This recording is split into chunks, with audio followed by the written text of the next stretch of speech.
right, so you already know how this goes. What is going on, everybody? Welcome back. We're gonna try her out another Dislyte video. Today we'll be going over. We're gonna go over the new free-to-play unit that we have. Let's purchase her right now. I haven't done it yet, so let's see. 40%. Let's see what her animation is. Not the greatest thing in the world. Can I resist? No, I can't. All right, leaders are not that great right now, especially when speed leads are so prominent. I'm excited because I did try to test her a little bit in the test server, and she looked good. Right, she's looked good. Let's go over her details. Her abilities. The first ability, Shock Beam, attacks one enemy 2 times, damage per hit 50% attack. Each hit has a 60% chance of inflicting crit rate down for 2 turns. Now, she is one of only 2 characters that can inflict crit rate down. The only other character that can do it is Leora. So that's already pretty valuable, being one of the only characters that can do crit rate down, especially where crit rate is one of the main stats that everybody runs. Very, very good. And you could increase the trigger chance by 80% if you have 4 Abilimon in her, and increase the damage up to 60%. The damage is not that big of a factor, but the trigger chance is very important. Having crit rate down would be fantastic in a PvP setting, especially when you're going to use her. Believe me, trust me. All right, next is going to be the second ability, Force Barrier. Gain standoff for 2 turns, grant shield to Ain's teammates, excluding Ain, so she doesn't shield herself. That's the unfortunate part. For 2 turns.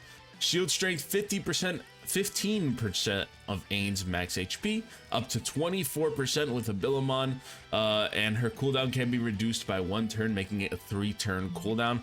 A shield on a 3-turn cooldown is really good. I don't think I have to tell you that.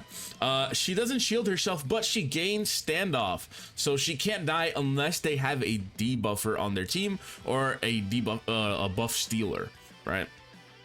And the third attack is Maker Strike.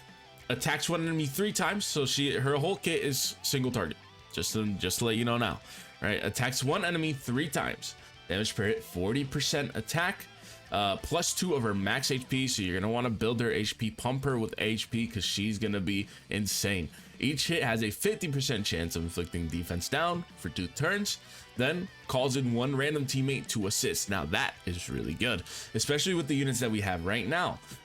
If you look at Leora, she's gonna hit super hard on her basic attack. The only times where this is bad is when a support attacks, and not even, because if you have Clara attacking, she's gonna heal somebody. If she basic attacks, she heals, right? So there always can be a benefit. You just have to keep that in mind when you're building a team with her.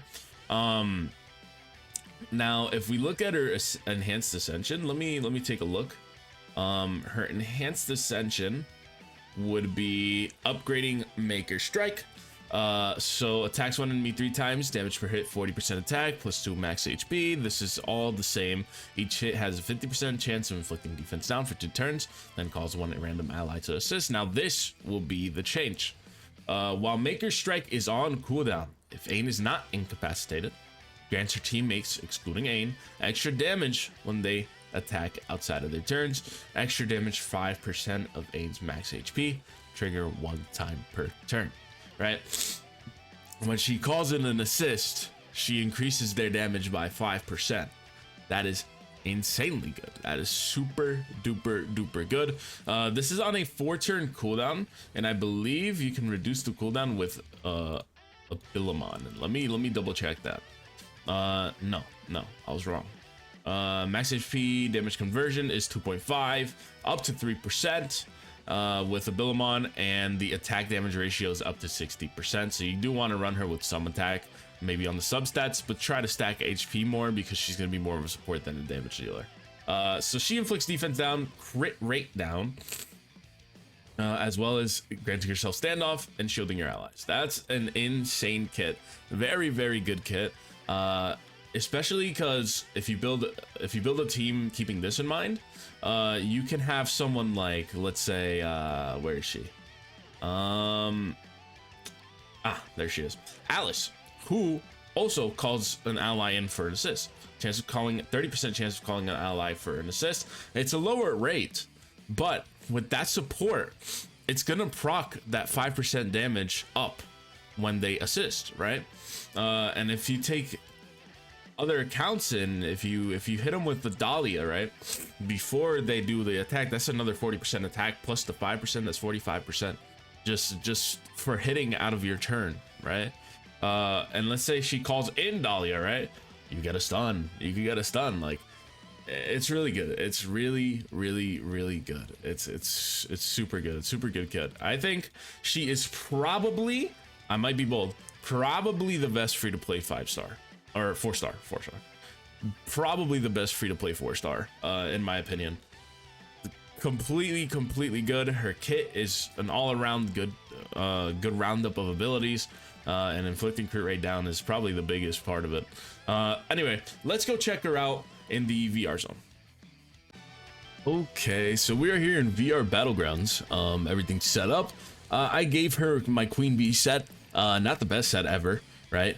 But I just kind of wanted to give her some stats. So she now has 34,000, around 35,000 actually HP.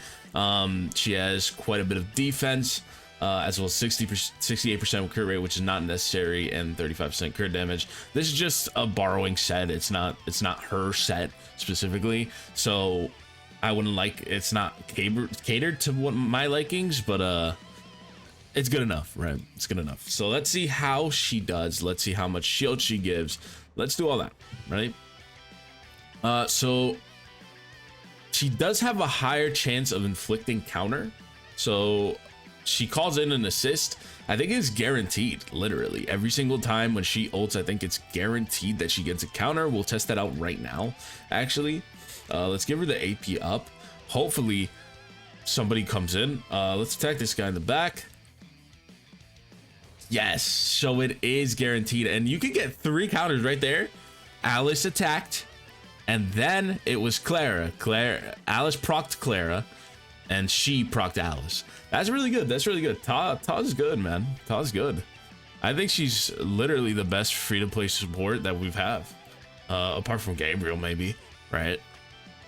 Let's do this. Maybe we could call in an assist. Yes. Okay. So now I'm gonna let these guys' shields run out. Hopefully they do enough damage, because these guys have huge shields right now. We're just gonna do this crit rate down. That inflicts him with 30% down crit rate. He's not gonna crit. Like, if he crits, it's a miracle. We're gonna keep debuffing their whole team until these shields run out, and I want to see how much shield she gets, right? We're gonna let him beat on us for a while to figure that out. So I'm not gonna proc her shield yet. Wow, man, this is a huge shield. Actually, I should give it to Yuhime. So now Yuhime is really low. She has like a quarter of her HP, right? Let's shield. Let's shield here. Oh my god. That almost made up for Yuhime's whole entire health bar, and Yuhime has like 20k 15k HP. That's no joke, man. That's like approximately like 8k. That's like an 8k shield. That's nasty. That's nasty as fuck. Oh my god. Proc and assist. Yes, sir. Right, so you could try to build the team around her assist, right? Abigail herself inflicts sleep. Clara heals. Yuhime does a bunch of damage if she has hell hands. Like, it's really good. And if you want to build the team around them and try to proc as many assists as you can, go for it, man. It would be a pretty fun team, to be honest. I wouldn't say it would be viable, but it'd be a really good team. It would be really fun to run. A chance team like that is really good.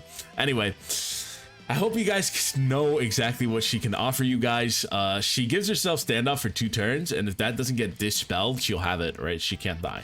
And that's insane to me, right? You have to have a dispel to counter her.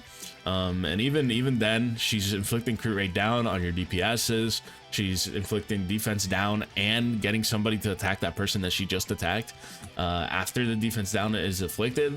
It's good. She's really good. I recommend you grind for her. Try to get her to Resonance 6, and if not, at least Resonance 2.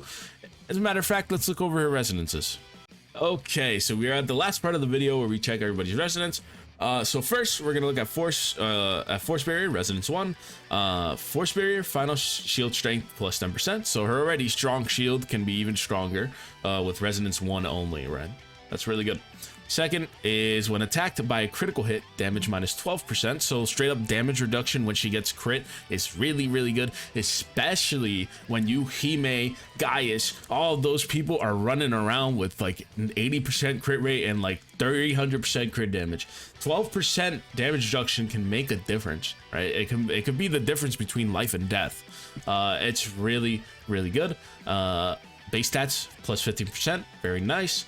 When incapacitated, and this also makes her stronger overall. So that 12% damage reduction, it's gonna do a lot more when you have plus 15% base defense and base HP, right? When incapacitated, this is resonance 4. Damage taken minus 18%. So when she's debuffed, right? When she's stunned, when she's sleeped, she has 18% damage reduction, and if you crit her, that's another 12% damage reduction. That's 30% damage reduction. That is really, really good. If you couldn't tell, that is really fucking good. She's gonna take no damage, especially if you're building her on an HP / defensive kind of equips, right? That's really, really fucking good. And then we have another 20% to her base stats, which will make this in turn better, right? And then her resonance 6 is force barrier gets changed. Force barrier grants shield and changes to granting Ankh's blessing. And Ankh's blessing, what it provides a shield capable of absorbing damage equal to Ankh's blessing. Also grants resist plus 20%. Okay, so my question is, what is Ankh's blessing? Like, provides shield capable of absorbing damage equal to Ankh's blessing. I mean, she gives everybody resist plus 20. So I guess it's based on resist. I can't really say until I actually get this resonance 6. But her kit just having 30% damage reduction just between these two things, actually crazy, especially when she increases her base stats in the middle. Man, she's good. Try to get her resonance 6, man. I can't recommend it enough. She's such a good support. She is exactly what we needed in a crit focused meta. This is just a Gaius Yuhime and Leora storm where everybody is critting and inflicting crit down on those characters could be the difference between winning and losing. That's really good, man. Ptah is insane. Anyway, thank you guys so much for watching. I hope I made you decide to resonance 6 her. If not, hey, I tried my best. All right, she's really good. You're missing out. Okay, that's all I gotta say. Anyway, thank you guys so much for watching. I love you and have a wonderful rest of your day.